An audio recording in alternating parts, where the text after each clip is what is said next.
Alright, welcome to Hag N Zad, where one makes and the other rates.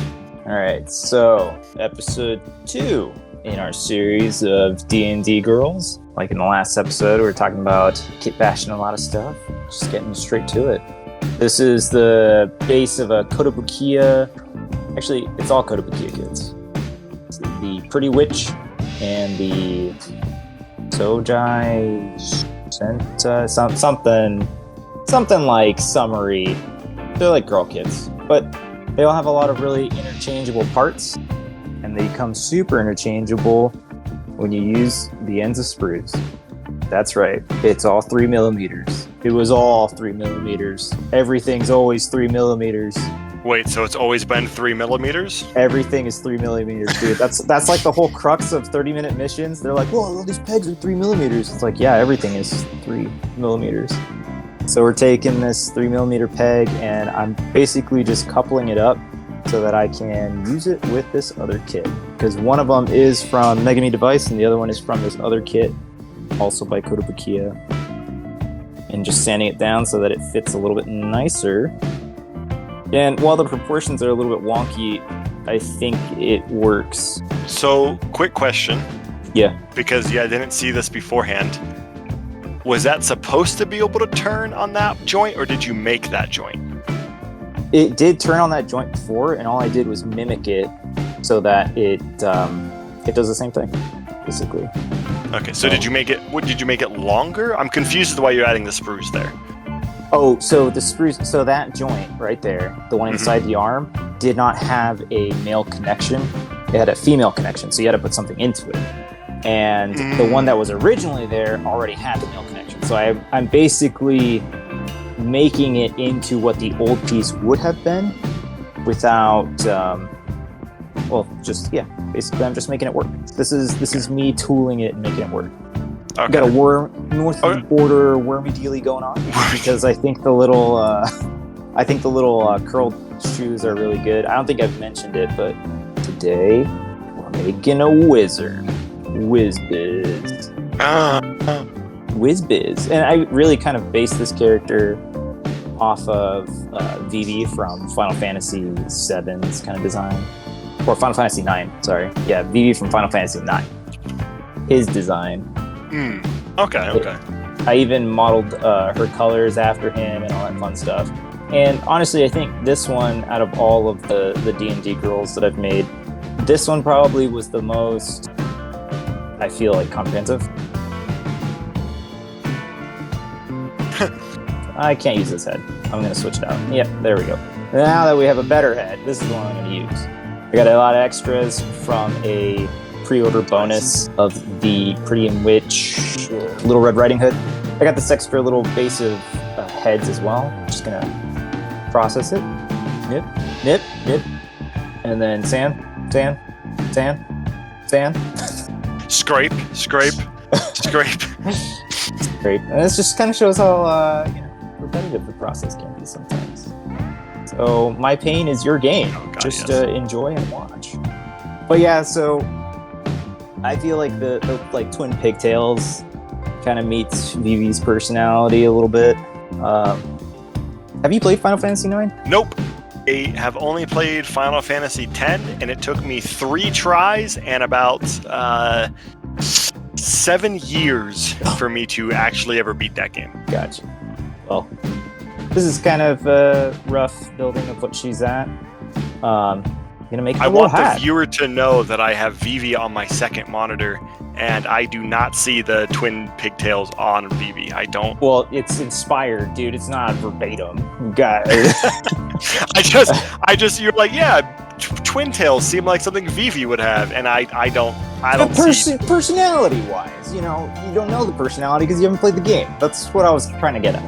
Oh, it's kind of, you know what? That's good point. Kind of more a little childlike, so at least the character modeled little childlike, and I feel like the twin was number 9 good? Oh, 9 was great. It's really good. Okay, well, you know what? You can get all the Final Fantasies on the Switch for very cheap. Nintendo's never going to sponsor us, and so maybe I'll get it. Well, yeah, go ahead and do it. Right here, I'm taking out some forms using newspaper clippings. As you can see on that far right, there's a "Have you seen me?" Kind of depressing. I didn't even realize it until after the fact. It's like, oh, oopsies. On the far right, have you seen? Oh, yeah, a little bad. But yeah, so I'm taking the newspaper forms and moving them onto plastic, and the plastic form is what I'm going to use to manipulate. Just like in the last video, I'm going to take some fire to it and bend it to my will and make it subject to my will. And this is just like styrene, right? Like the super thin. Yep, Yeah. Polystyrene plate. Yep, this one is like 0.3 millimeters. It's like one of the thinner ones that you can get. It's almost like a sheet of paper, really. And I have some that are kind of as thin as that and some that are a little bit thicker depending on the application. This one, because I wanted it to be more like fabric, made sense to use the thinner one. And then the brim of the hat, I'm actually using a thicker one. And man, this hat's going to go through some stages. Most of this video is just going to be this hat. So I'm cutting out the brim first. And I'm going to try to form it in a very rudimentary method. So I'm going to sand out the sides, and I'm going to try to form it with the flame, and it's, you know, it's going to take a minute. It may or may not work to a level of degree that we do or do not like. Spoiler alert, it doesn't. This one does not. This is the V1 wizard brim hat, we'll say that. How about that? Yes. So you can kind of see, it's slow. It takes a while. This is like after maybe an hour or so of forming, burning, and it still doesn't really look like a natural hat. And that polystyrene can only take so much. How careful do you have to be between heating up that plastic and then putting it on her head? Because the plastic's still warm, but I don't know how well that heat's going to transfer or not.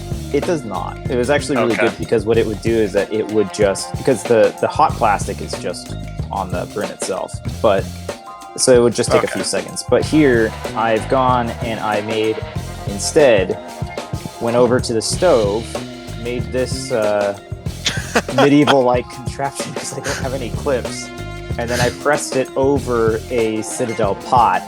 This one's from a different video, but it kind of shows you the same thing. When it's super hot, you can just push it over a form, and then you get this thing right here. Oh, that's nice. The brim is a little huge, but it'll require some refining. But yeah. I mean, you can always cut. You can never add. So better to have big. Exactly. That is precisely my thoughts. So I take the original form and I kind of try to shape it to that size because I thought that size was pretty good. But yeah, I mean, the plastic gets hot on the polystyrene sheet, not on the figure itself. So I never really saw any problems with heating it up and then setting it on the figure itself. So, and there wasn't any visible damage by doing it that way. Would I recommend doing it that way? You would have covered it by the hat anyway, so. Oh, yeah, exactly. Yeah, would I recommend doing it that way again? No. I would probably just keep doing that oven method. I think that oven method is probably what I'm going to start doing moving forward because it's pretty great. It was a lot faster, and as you can see, I'm still burning myself over here. Very good. Very nice. I burned it off camera. It's fine. But I'm just going to take the lighter and start kind of lifting the brim a little bit because I think the stiff brim was a little too much. It just looked a little, I don't know. It didn't give me the look I wanted. So in order to kind of fix that. So I need to show. I sent you that box studio guy, right? I don't think so. Hold on. I will have to send it to you after this video.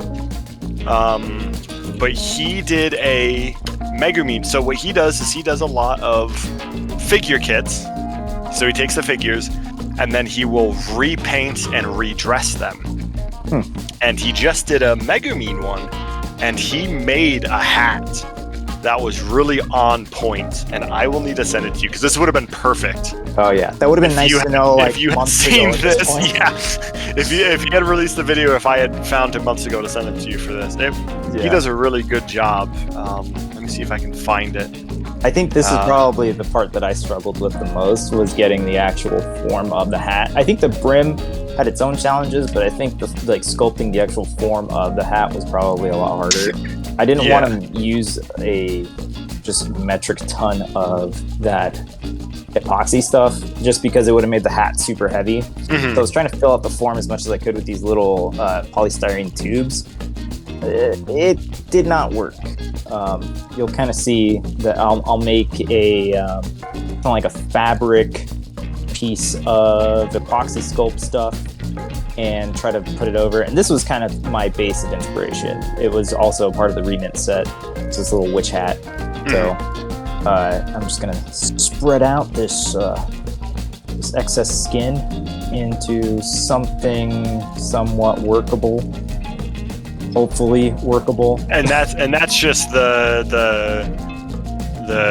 A-B part epoxy, right? Yeah, pretty much. Yeah. The one that I was using in the previous videos as well. Yeah. I'm going to continue using it. Box Sailor is the YouTuber. For anyone curious, we'll put it up on the screen. He does do a lot of more risque content, so if you're under 18, maybe don't watch yet. He does a lot of his older content is such and such, but a lot of it now is like more wedding gown lingerie. So be warned. But his style is actually very impressive, and he does it all with like spray paints, and his painting is phenomenal. He's very good. Nice. This was method number 2. I was going to try to use a bunch of snakes and try to build it up that way, a la how 3D printers work. And I realized that I am not a 3D printer, and it didn't work that way. So, you method mean number 3. The human is not good at 3D printing? Yeah, I somehow suck at 3D printing. It's a little weird. Bad revelation to have. Now we're trying with some tinfoil. It's a little tall here, so I end up reworking it a little bit, try to make it shorter and work better. This, like I said, man, the hat was the majority of this video. But it's also an iconic piece. Like, what is a wizard without either their robes or their big wizard hat? Yeah, and ideally you have both.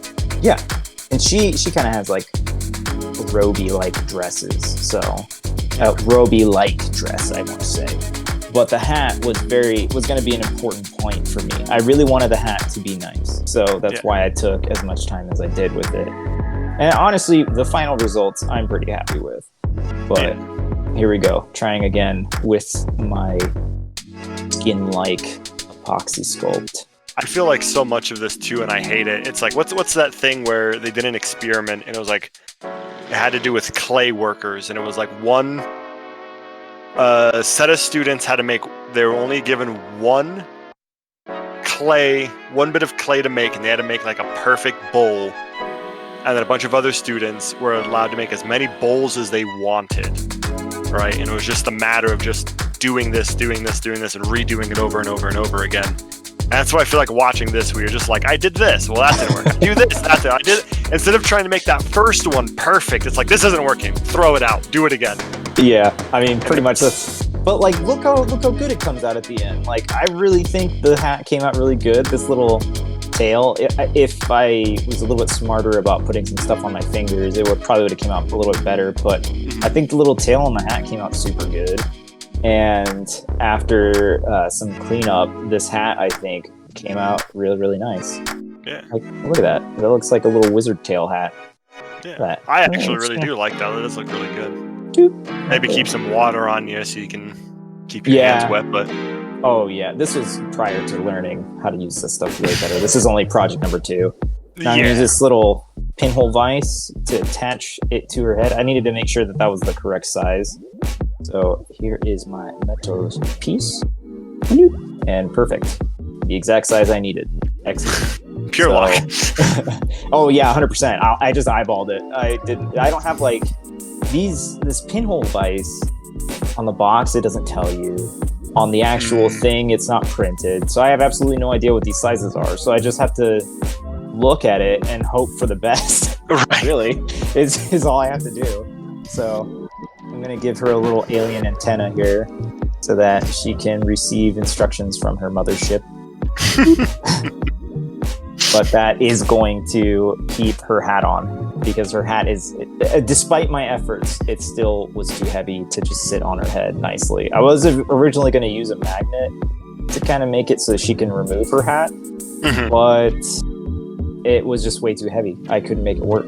I was pretty bummed about it, but... Was it just because of the plastic or the epoxy sculpt, dude? The epoxy? That stuff was really heavy. It was a lot heavier than I had thought it was going to be.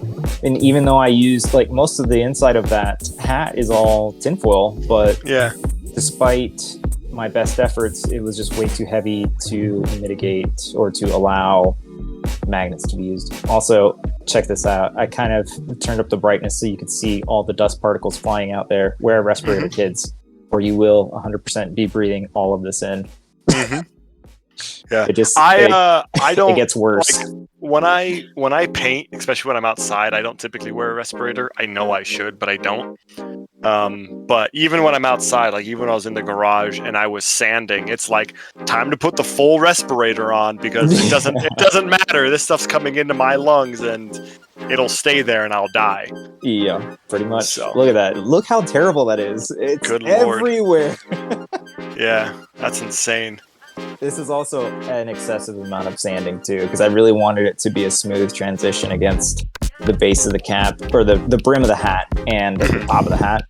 I ended up getting it this close, but even after painting it, you can still kind of see the seam. Later on, you'll see I put in a piece of braided epoxy sculpt so that it hides that seam. Okay. But I'll say I cannot right now. I think if anyone else watching this does this type of work, to watch that box sailor guy just to see how he hides stuff like this, because he'll straight use like real ribbon lace and whatnot and wrap it around to hide the seams when he attaches figures to each other's and whatnot, and he like makes it all part of it. It's stupid smart to be like, oh, I can't get rid of this, so I'm gonna quite literally make it intentional. And to plan it out, I think is... So I feel like if you had done that after you painted it, added some type of lace to make it more wizardry. I mean, I'll have to see what you do at the ends. I mean, I can't... I've seen the finished product, but I don't remember what it looks like, because that was like 2 months ago at this point. Also, this was white paint and I ran out, so I had to start using gray paint for everything. Oh, no. I don't like using gray paint for skin, because I have found out, because I've done it a couple times now, it unfortunately just makes your characters look dead. So it requires a lot of work on the tail end to make it look like they're not dying. Dude, so, I feel like I'm about to harp again to watch that sailor guy, because he does... So instead of painting the skin white, what he'll do is he'll clear coat it, and then he uses that base color to go in with like reds and blues and stuff in like the proper locations, and like the what was that pink you used on your warrior? The Aquarius pink? Yeah, it's now I can't remember the name of the stupid brand, dude. Yeah, either which way, he uses the same thing, and it's. I'm gonna stop talking about him, because he's been my current hobby video obsession. Like, I just put his videos on and watch them while I cook dinner or am killing time. But this video is just gonna be called Zog Simps Real Hard for other YouTuber, not this channel. Exactly. Not a fan of my own work, but man, this guy. Also, watch as I meld using the dark arts to create a better yellow. Oh, wow. Yeah, it's a better yellow. And I'm going to meld it with a little more red, because I needed it to... It looked like brown. Well, it's whole red, which is effectively just brown, I guess. You're right. But I mix in a little bit of that too. Just to get it. I can see the red once it's out, and now it's painted on there. I can see the red. Yeah, it's just red. I feel like part of that's just the way watching it through the computer and stuff. It's never as good. I wish I could see some of this in person. Yeah, I just need to, bring you up here. Like, Yeah. all right, look, this is what I'm gonna do, and now you get to judge me. And if I do terribly, then it's my own fault.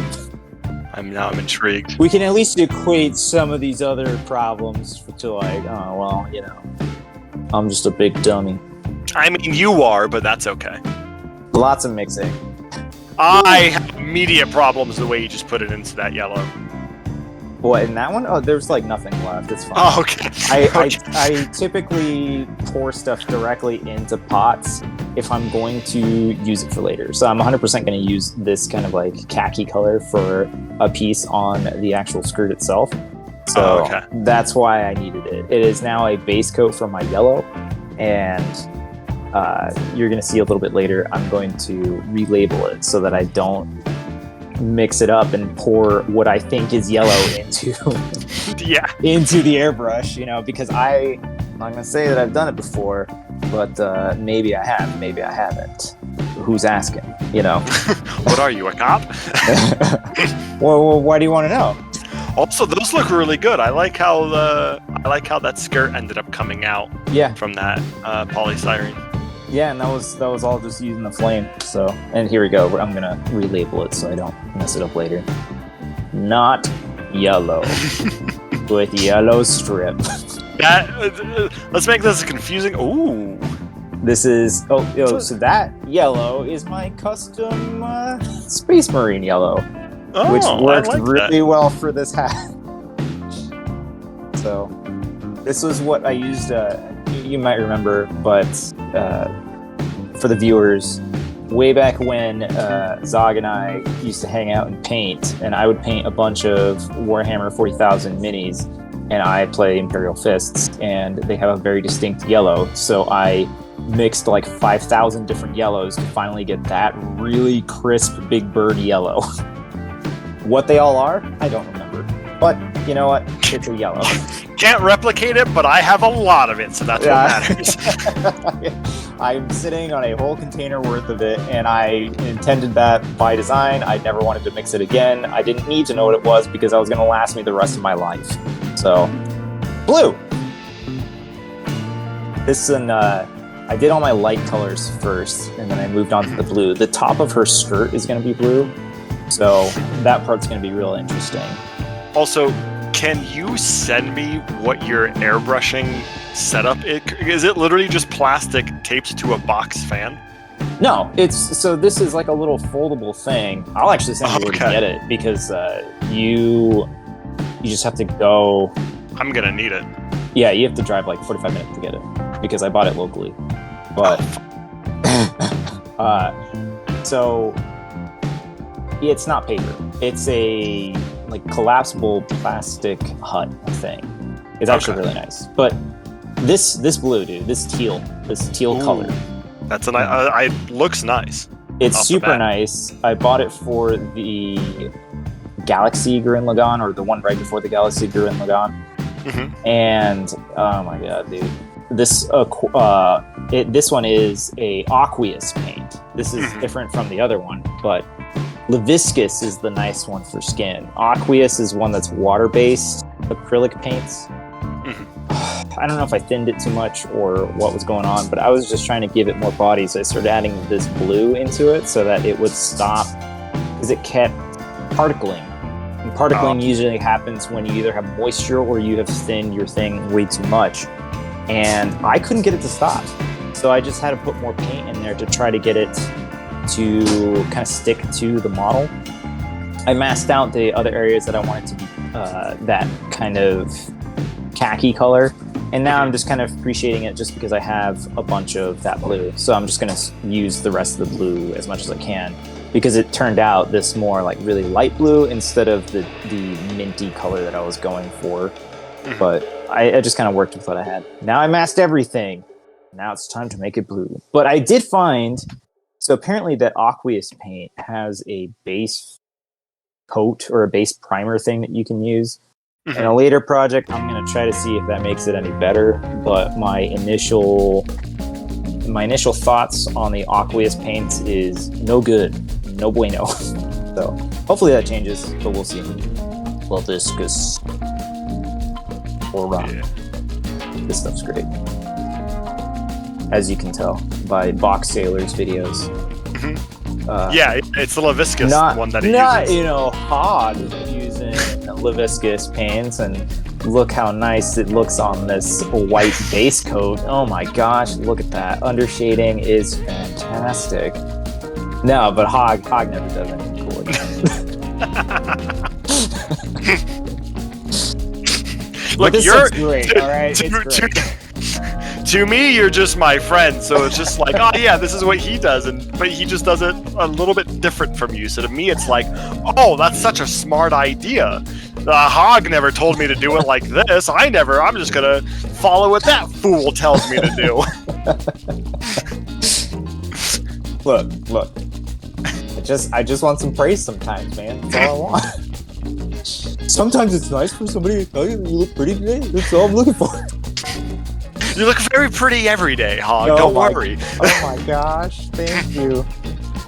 So I try to give acrylic paints a redeeming factor, and I use it on that glove. And now we get some glamour shots of, look at that yellow. It's so nice. Look at that blue. It is very nice. And then I did the hair as well. The hair, we were talking about other stuff, but I used a dark purple and a black to kind of mix it into this really neat looking kind of blend of colors. And then here you go, you can see side by side what gray undertone looks like and then what white undertone looks like. And the white is way better. I had to use a bunch of pastels to kind of bring up the gray face to look not dead. Also, this is POV. I have a thing attached to my head. Oh god. So this is what it feels like to be a hobby goer and be doing hobbies. This, I feel like, is the worst decision you've ever had in your life. I'm putting an immediate end to this in any future videos. Never do this again. Great. You are now me. Welcome to the driver position of putting water slide decals on. If we ever get like videotapes in our eyes, that would be one thing. Instead, it's just like every head shake is wiggling your camera. Good lord, you're gonna kill me. And then final touches. I had to take out the brush, and I brought some. These are this isn't Citadel paints. This is Army Painter Bright Gold. And I had to take a really steady hand and do all these little stupid buttons. And I painted in that little heart icon as well with some browns to match the reddish brown of the rest of her kind of outfit. I like that, the reddish brown on this outfit. Those are nice looking. I think it was probably the closest thing to like a leathery brown I could get. So yeah. I'm pretty happy with it. This is actually one of my favorite ones that I made out of the whole project. Yeah, it looks really good. And I like too that it's not the white, like the white on the arms there is kind of shiny. So if that was to get matted down and then keep the white a little shiny, I feel like that's the only thing that I'm noticing, but I'd be willing to bet that's just you have to do something special, a bit more special to make it matte. Yeah. But I still really like how this looks. Yeah. It requires some sealing for sure. But here we go. And a little wormy dealer on the side there. Yeah. Ooh, yeah, that is really good. I like them a lot. This one, very basic, but like it works. Man, it works. You don't ever need to do anything special half the time. Yeah, and I gave her a lot of faceplates too, so I made her a little more emotive. This one's kind of more of like a serious, I'm about to cast a spell face, and then I gave her I just got my ass kicked face. And it's coming up here on the next turn. So what's your... Oh, we got to rate it. We only got like less than a minute left. I'm going to rate this one. Ooh, I like it a lot. The hat, maybe some work. But everything else I really like. That's a 9 out of 10. We got ourselves a big D&D party. 9 out of 10, full party. We only got two players right now, so... Yep. We still lack some characters, but, maybe next time.